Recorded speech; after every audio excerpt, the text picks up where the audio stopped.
Amen.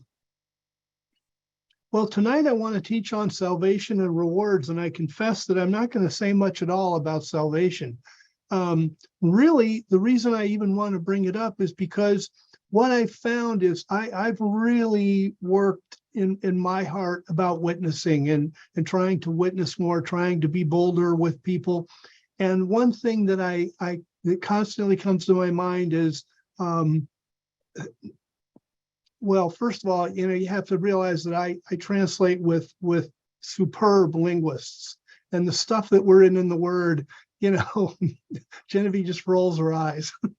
It's like, wow, it's just deep, deep, deep, and you just can't be that way with people. And it's really impressed upon me and trying to make things simple. So I've kind of come down to talking to people and just saying, look, there's really two super important decisions in life. There's two super important decisions. One is, do you want to get saved or not? In other words, you got to make up your mind. Do you want to live forever or die forever?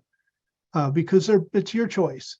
But if you want to live forever, then that's salvation, and that's easy. And it's Romans 10:9. The reason it's easy and the reason it's free is because somebody else paid for it. Jesus Christ paid for our salvation.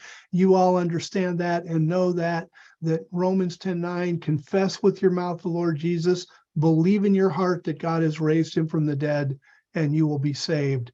And along that line, when I'm talking to other Christians, another thing you want to do is you want to make sure, if you're talking to Christians, particularly Christians that come out of a denomination that doesn't really understand the simplicity of salvation. And sometimes people can believe in Jesus Christ, but not make him Lord. And so we need to make sure when we're in a conversation with Christians that we can obviate that fact. Like, just a simple question like, when did it occur in your life that you made Christ Lord? Now, what people are used to hearing is maybe, when did you come to believe in Christ, or when did you get saved? And then depending on what they know about salvation, they may think they're answering you, and they're not actually answering you. But if you go to the heart of, when did you make Christ Lord? If what comes back to you is, what do you mean by that? Then there's a huge open door to get somebody who may be a churchgoer, but never really thought about the lordship of Christ. And that's what Romans 10:9 is. Romans 10:9 is not that you believe that Christ was a human being, or you believe that Christ lived and died, but that you confess Christ as your Lord. And that's going to lead to a change of behavior. And we've got to talk to people about that and obviate that and make that simple. So two simple decisions. One, do you want to live forever or die forever? In other words, do you want to be saved? And then if they say, well, I am saved or I am a Christian, then the next simple decision is, what are you doing in your life to assure that you're going to get rewards? That's a little tougher because most Christians haven't thought about rewards. And, if you think about it, when is the last time you turned on Christian TV or Christian radio and heard anybody talk about rewards? It's very seldom talked about in Christianity. And the reason for that's very simple. They don't think about it because they don't understand it. They don't have a place for it. If you believe that you just die, if you're a Christian, you die and you go to heaven, then there's nothing in the Bible about what we're going to do in heaven. And as a result, rewards don't get talked about. But rewards are a really huge deal, as we're going to see. Now, when I talk about rewards, there's a couple things that we need to obviate and get out front. And first of all, that what you do and how you earn rewards is directly connected to your ministry and your circumstances. Your calling and where you are. For example, if you're a stay-at-home mom with 3 kids and you talk about there's some missionary in Zimbabwe living out of a cardboard box so he can help people win souls and that kind of thing, you're thinking, oh my gosh, I'm not getting any rewards. I'm here comfortably at home having fun with my kids. being a mom is such a huge responsibility. Being a dad is such a huge responsibility. Being a wage earner so that a family can have food and housing and money and learn things. Praying at meals, there's so many. We can look at what other people are doing and become very discouraged. And we want to be careful that we don't get caught up in that. One of the problems that we have as human beings is that we are typically so in touch with ourselves that we think of ourselves as worse than we really are. And, I think about the Apostle Paul, now I would say that the Apostle Paul is up there at the cream of the crop. And when you look at what he did, his missionary journeys 5 times, I was beaten with rods 3 times, I was whipped, and he was shipwrecked multiple times, and this and that and the other thing. You go, wow, that guy really laid it all out there for the Lord. Okay, what's his internal conversation? Internal conversations in Romans chapter 7, verse 24. What a wretched man I am. I mean, really, here's the Apostle Paul, and what's his internal conversation? What a wretched man I am. Who will deliver me from this body of death? And then of course in Timothy he calls himself the worst of sinners, and that kind of thing. And if we're not careful, we can get into this. When we start thinking about rewards, we can get into this kind of downward spiral spin thing and think that we're doing horribly, we're going to be at the end of the line, we're not going to get anything and all that. And those are all lies. And basically, we need to surround ourselves with friends that can get an objective view of us and say, what are you talking about? You're doing great, because we're all fallen. We're all sinners. We all have a sin nature. And so we all fight with evil thoughts and that kind of stuff. And we just got to kind of beyond that. But when we talk to other Christians, and I've been in several conversations with Christians that just say, I don't know why you talk about rewards. I don't see that in the Bible. I've never heard that talked about in church. Well, I might believe them that it's never been talked about in their church, but believe me, it's all over the Bible. But a lot of times when you're reading the Bible, if you don't have a place for something in your mind, then you read right over it and don't see it. And I'm sure that many of you have experienced that, and that kind of happens with rewards. So let's talk about rewards for just a second. If you were God and you were passing out rewards, what would you reward people for? And a primary thing that comes up is simply loving God, obeying God, and being a humble type person. So if we just, what I want to do is I want to take you to several scriptures here and just kind of read about how easy this is, because some people, when you start talking about rewards, immediately you start thinking about, okay, let me see if I get this right. I get a reward if I read the entire Bible in 6 months, and I get a reward if I go to a foreign country and tell people about the Lord, and it's not, that misses the whole point. It's about taking who you are, where you are, excuse me, your ministry, your circumstances, and then being like Christ in those circumstances. So let's go back 4,000 years to Abraham. And Genesis chapter 17:1, when Abraham was 99 years old, Yahweh appeared to Abraham and said to him, I am God Almighty. Walk before me and be blameless. Pretty simple. Walk before me and be blameless. In other words, just do what I say, and and don't take advantage of people, and don't hurt people and that kind of thing. Just here it was, pretty simple. Walk before me and be blameless. Okay, let's jump forward 500 years to the book of Deuteronomy. We go to Deuteronomy chapter 10, verses 12 and 13.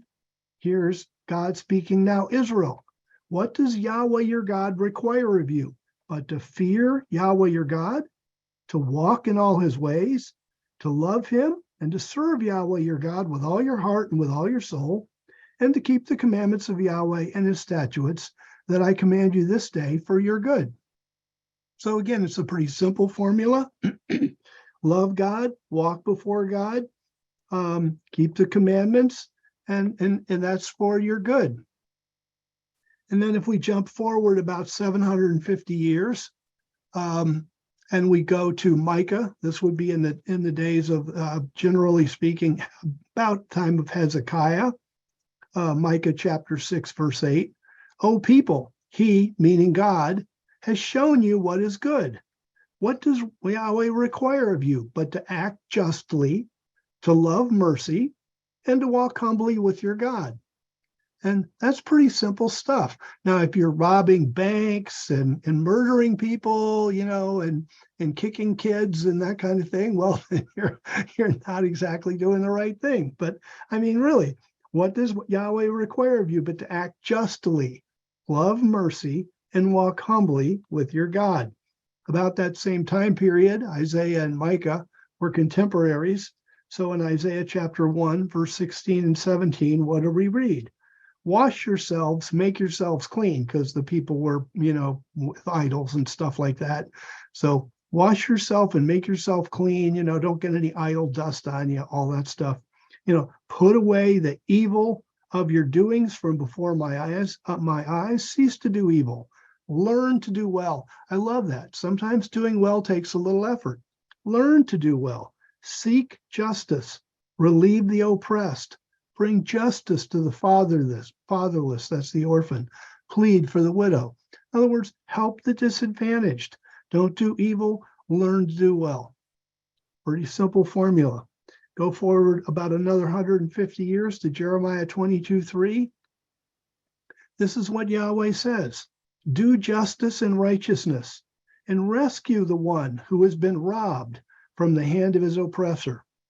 And do not wrong or do violence to the foreigner, and do not wrong or do violence to the foreigner, the fatherless, or the widow, and do not shed innocent blood in this place. So again, pretty simple. Do justice, righteousness, help the oppressed, don't do wrong to people, help the foreigner, the fatherless, the widow. And then if we go forward another 600 years or so, we come to Jesus Christ. And in the Sermon on the Mount, Matthew chapter 7, verse 12, he said, Therefore, however you want people to treat you, treat them the same way, for this is the law and the prophets. Oh my goodness, those 613 commandments in the law, there sure is a lot of laws. How am I ever going to do all those? Oh, treat people the way you want to be treated. That's the law and the prophets. Oh, that's okay. I can do that. and then we just kind of simplify things to where we feel in our heart we're doing the right thing. We're walking humbly. We're not hurting people. We're supporting the disadvantaged and that kind of thing. And this is really what the Bible is telling us to do. Now, the next question then is, well, does God mention rewards much? And actually, he mentions them a lot in different ways. Let's go back to Genesis chapter 15, verse 1. And this has to be translated properly, and it isn't translated correctly in some of the major versions, but I was heartened to notice the number of versions that got this verse translated properly. And of course, this is some of the work that Bill Schlegel really is our Hebrew team lead, and he really has worked very, very hard to understand the Old Testament, what it's saying, what is the Hebrew text saying, how do we bring it into English. And so I love the translation of Genesis 15:1. After these things, the word of Yahweh came to Abraham in a vision.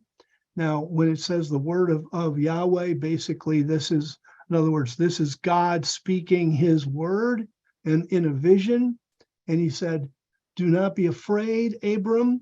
And why would Abram be afraid? Because in Genesis 15, he's living in the land. There are Canaanites and Nephilim in the land. They are large, dangerous people. God says, do not be afraid, Abram. I am your shield. So God was the one who told Abraham, leave your ancestral home and come into this land. To my knowledge, to the best of our ability to study it, there weren't any Nephilim back up in Ur of the Chaldees. And so God pulls Abraham down, and now you've got Amorites and Canaanites and Perizzites and Hivites and Jebusites and all these things. And so Abraham was justly at least nervous. And God says, I am your shield. But because Abraham was obedient to God, then he said, your reward is exceedingly great.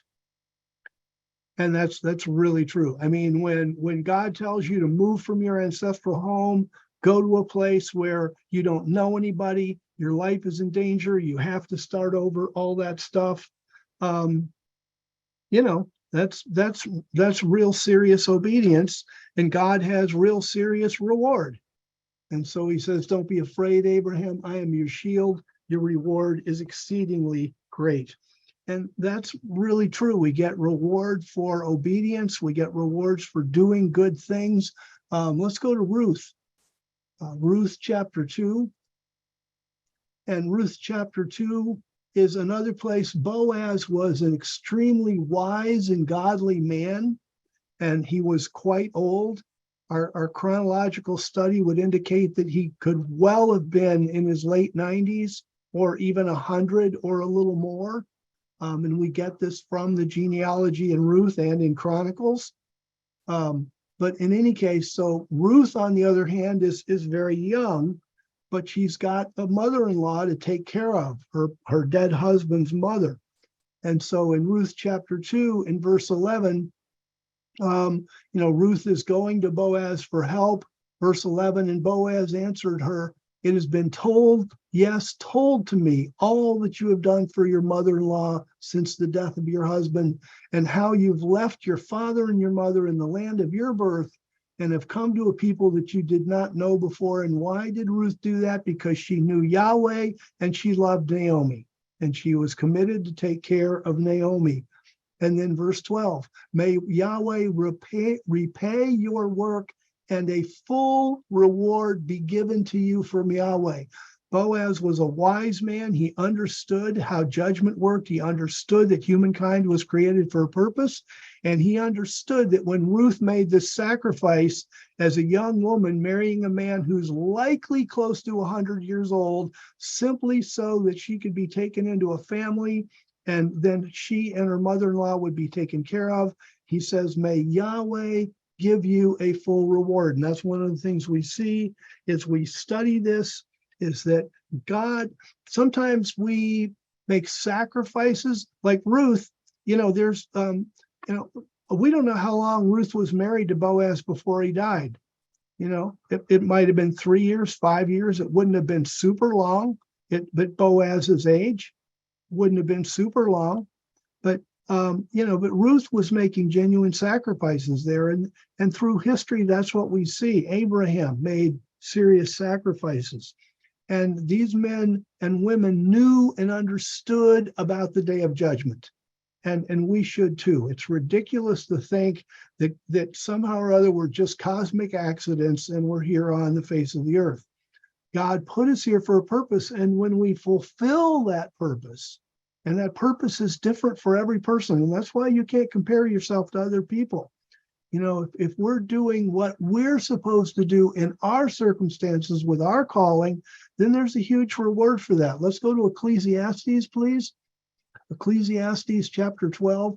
I think it's very fitting that this is the very last verse of Ecclesiastes.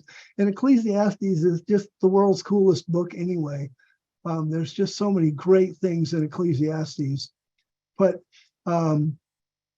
if we just back up, let's see, Ecclesiastes chapter 12, verse 12, and the minister here, the sage, is talking to, in this case, people he's discipling. In verse 12, my son, beware of anything beyond these, of making of many books, there's no end, and much study is a weariness of the flesh. In other words, you can't just study. If you're going to study a lot like I do, then you got to combine it doing things for people. Get out there and be with the people. Verse 13, this is the end of the matter. All has been heard. Fear God and keep his commandments, for this is the whole purpose of humankind. Pretty simple. Fear God, keep his commandments. That's your purpose. Verse 14, for God will bring everything we do into judgment. And see, that's so important to understand, because you may be called to something that to you doesn't really seem to go anywhere. You may have been doing the same thing. It's a dead end road, blah, blah, blah. We can get kind of get a sour look at our life if things, aren't changing, aren't going in a direction that we want them to. And yet if we're obeying God, he's blessed. He'll bring everything we do into judgment, including every hidden thing, whether it's good or whether it's evil. And then we can get rewarded for that. Let's go to Job. And, Job is a contemporary of Abraham, more or less, very close, certainly. Give or take 2000 BC, 4,000 years ago. Job 34, verse 10. It says, therefore, listen to me, you men of understanding, because he's talking to his three miserable comforters. Far be it from God that he should do wickedness, from the Almighty that he should commit iniquity.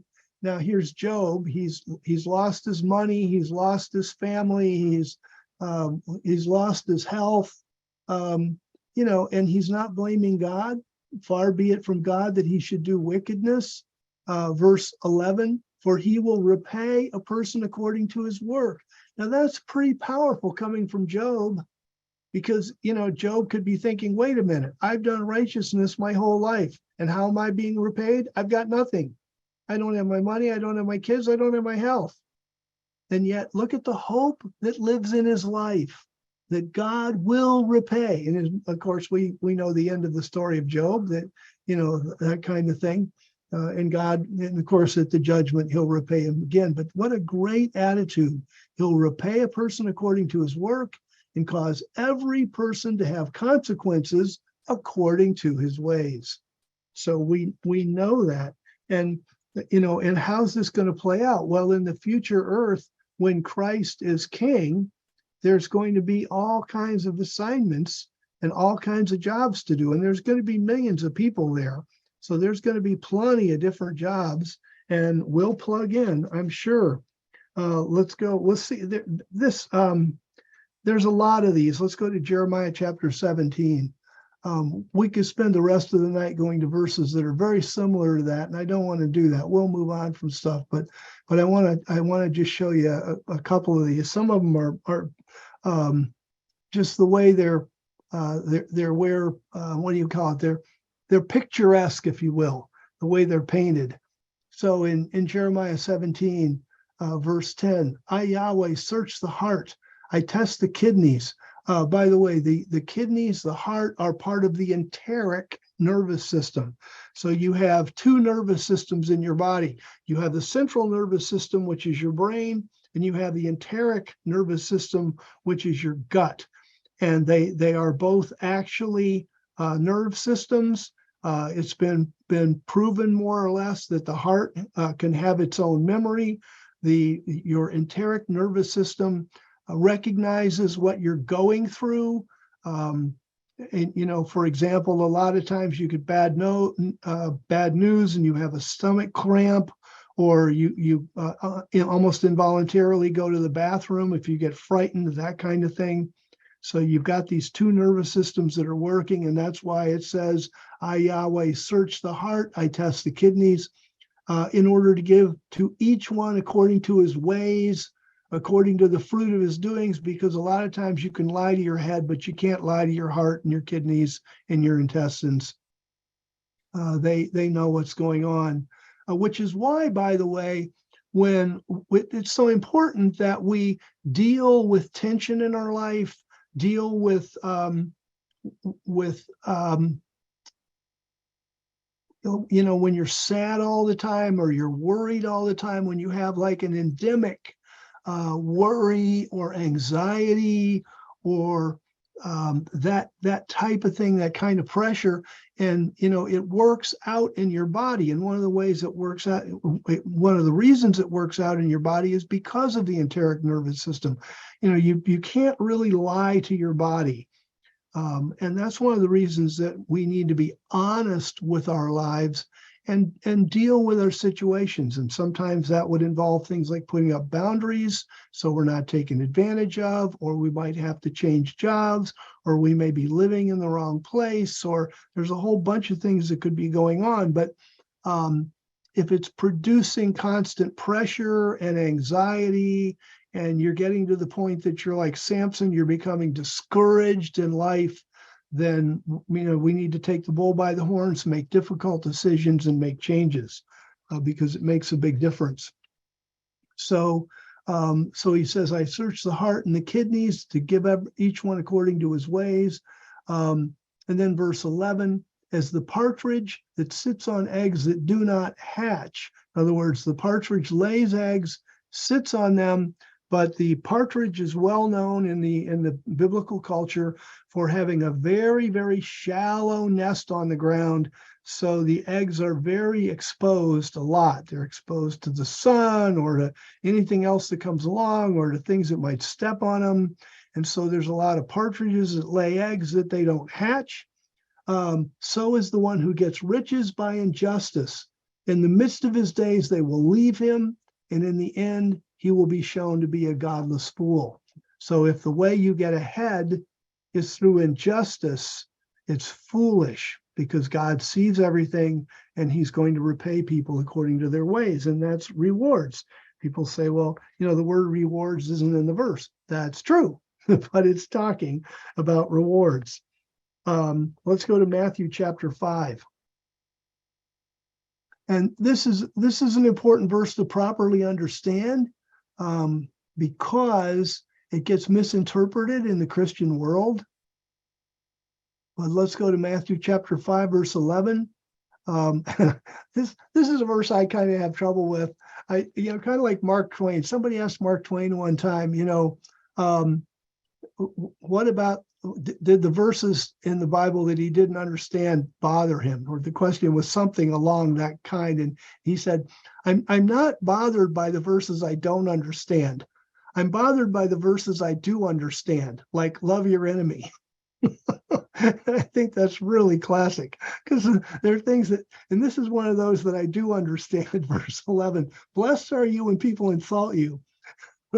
This is where you have to let your mind rule over your emotions because it doesn't feel like a blessing when people insult you and persecute you and falsely say all kinds of evil things against you because of me. But Christ says, if we're out there to the point that people understand that we're Christians enough, that we're being persecuted, we're being spoken against, we are blessed. Verse 12, rejoice and be exceedingly glad because your reward in heaven is great. For in the same way they persecuted the prophets who were before you. Now, what we need to understand in the biblical culture, remember that the Jews did not believe that they were going to die and go to heaven. All the prophecies were about being on the earth and that kind of stuff. So then what's the deal about your reward in heaven? What they understood was as you do good things, then God in heaven remembers that and things are written up in a scroll. And remember in Revelation chapter 20, when the books are opened, and the things are read out of the books. And so I'm trying to think if it's in Malachi, I believe, where it says a scroll of remembrance. Let me see if I can find that really quick. I'd love to find that. Appreciate it. 3:16. Yes. Then those who feared Yahweh spoke with one another, and Yahweh listened and heard. And a scroll of remembrance was written before him of those who feared Yahweh and those who thought about his name. And so that's what the word of God said. That's what the Jews understood, that basically Yahweh has a small cadre of angel scribes who are sitting around with angel scrolls and angel pens. And when people down here are fearing Yahweh and we're doing the right thing, and God angels are sitting up there. Probably by now they have word processors. But they're up there just typing away, and these scrolls are being written, and on the judgment these scrolls are going to be read. So things that you have long forgotten, you're going to remember. And people, and you're going to get rewards, and you're going, I don't even remember doing that. And here you are walking away with crowns and medals and rewards and whatever else we're supposed to get up there, and we're just blessed because we simply obeyed God out of the heart. Meanwhile, all these angels are writing down this stuff that we're doing, and we're not making a big deal out of it. But that's an important verse. Thank you, Rob, for finding that. That's just fantastic. But when it talks in Matthew chapter 5 about the reward in heaven, it's not that the reward is in heaven. In other words, when we get to heaven, we get a reward up there. It's that the reward is recorded up in heaven, so that when the rewards are passed out, we get what we deserve. Does that make sense? That's pretty important. So the reward is given out on earth. And of course, Christ talks about that when he says, my reward is with me, when he comes back down to earth. And we'll read that. Colossians chapter 3. So let's go to Colossians in chapter 3. And I love this section. This has been a very inspiring section for me. Colossians chapter 3, verse 23. And it says, whatever you do, work from the depths of your soul as for the Lord and not for people, because you know that from the Lord you will receive the inheritance as a reward. So serve the Lord Christ. You will receive the inheritance as a reward. And the inheritance generally in the Bible, generally speaking, not always, but generally in the Bible, the inheritance is speaking about land. And, Christ is going to come back. He's going to conquer the earth, and he's going to be ruler over the whole earth. And so one of the things that's going to happen is parcels of land are going to be divided out. And my gut feeling is that's exactly what it's talking about here in Colossians when it says you will receive the inheritance as a reward. You go back to Acts chapter 7 with Abraham, and if you remember, Stephen's talking about the history of the Jews, the people of Israel, and he talks about Abraham and how God called Abraham into the promised land, but did not give him an inheritance in it. Because in his first life, Abraham didn't get an inheritance. He didn't get any piece of land except what he bought from the Hittite, where he could bury his wife Sarah from the children of Heth. So let's go to Daniel chapter 12. In Daniel chapter 12, I'm bringing this up because it's a great example of getting an inheritance. You've got to understand the language that's going on. I think this is just to me a kind of a classic interchange, between God and Daniel. So God's showing Daniel this stuff, and then verse 8, and the angels talking. And Daniel says, I heard, but I did not understand. Now that's the thing that's so amazing about that, is that the words that he heard in verse 7 were written down for us, so that Daniel heard the words but didn't understand them. You and I can read these words today, compare it to the book of Revelation, and those words make sense. But to Daniel, who was hearing this for the first time, the angel spoke.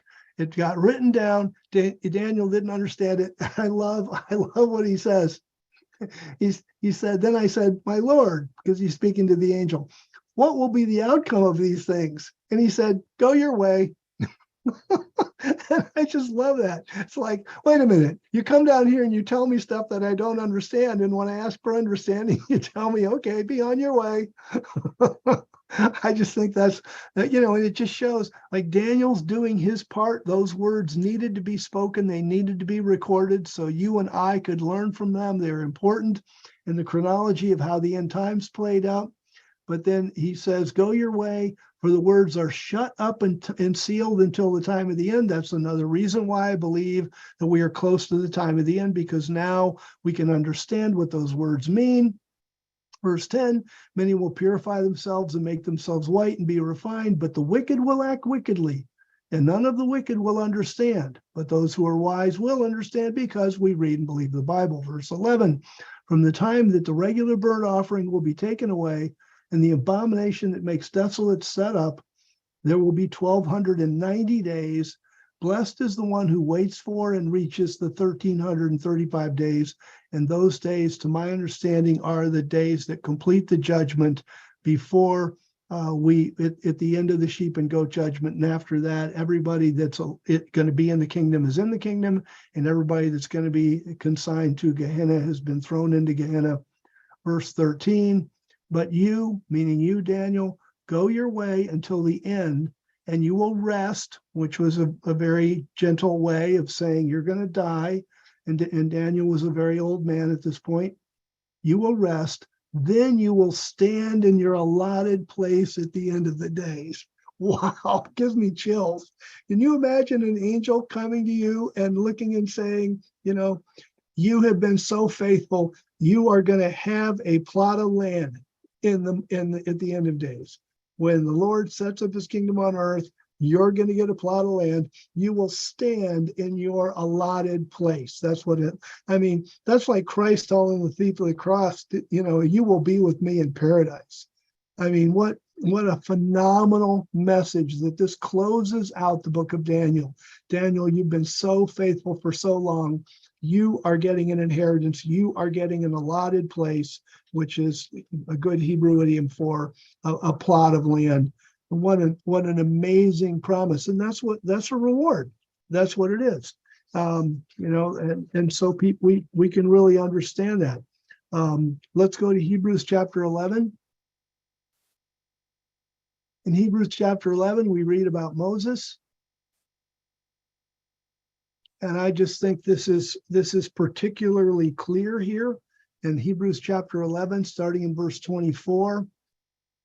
By trust, Moses, when he was grown up, refused to be called the son of Pharaoh's daughter, which he could have been. He could have had the palace, all kinds of nifty stuff. He refused to be called the son of Pharaoh's daughter. Why? Choosing to be mistreated along with the people of God, rather than to enjoy the temporary pleasures of sin. That was his choice.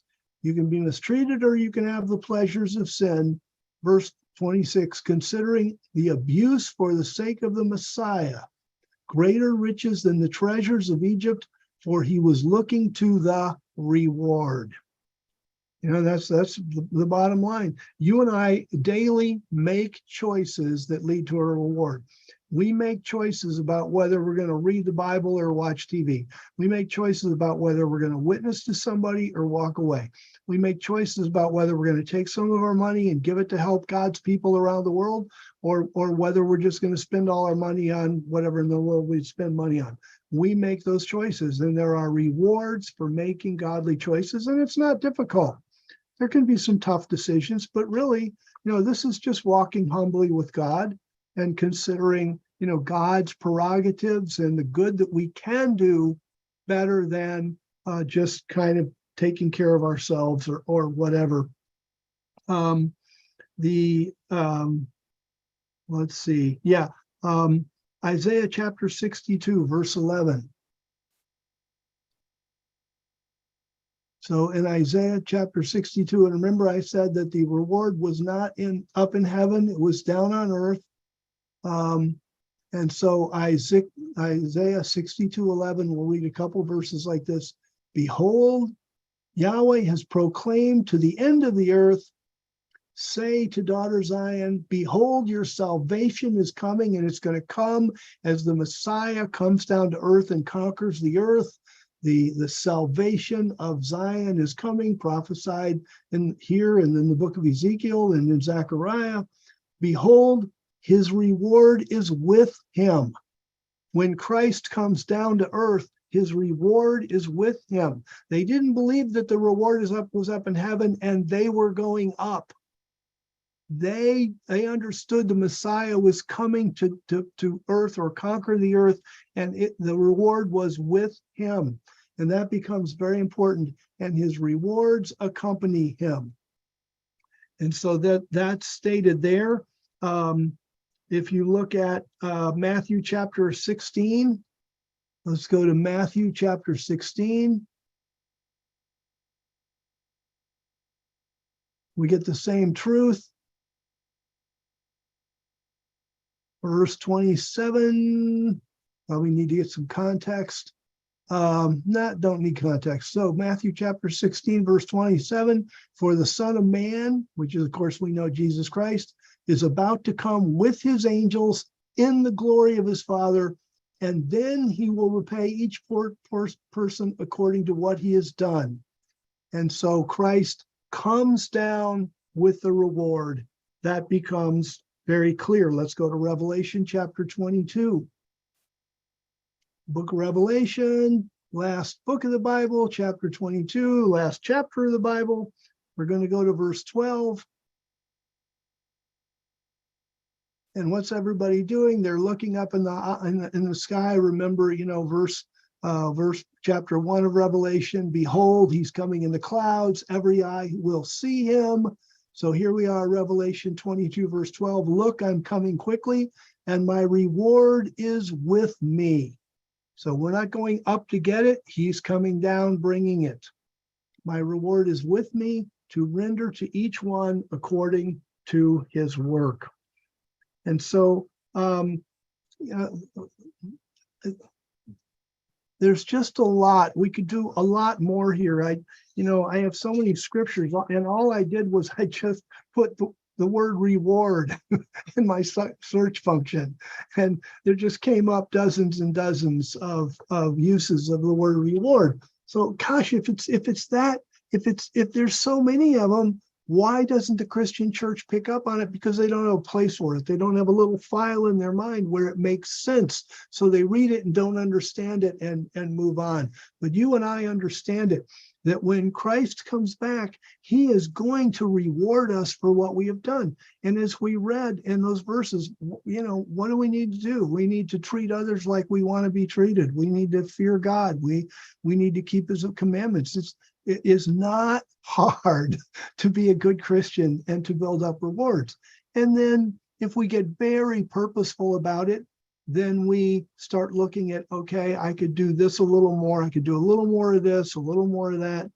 But one thing we want to guard against, you never want to become afraid that you're not doing enough, or obsessive about I have to do more, and you're staying up 22 hours a day so that you can pray or read the Bible or whatever. God does not ask us to kind of destroy our lives for some out there pie in the sky thing to build up rewards. He just, like he told Abraham, walk before me and be blameless. Love people, make a difference in people's lives.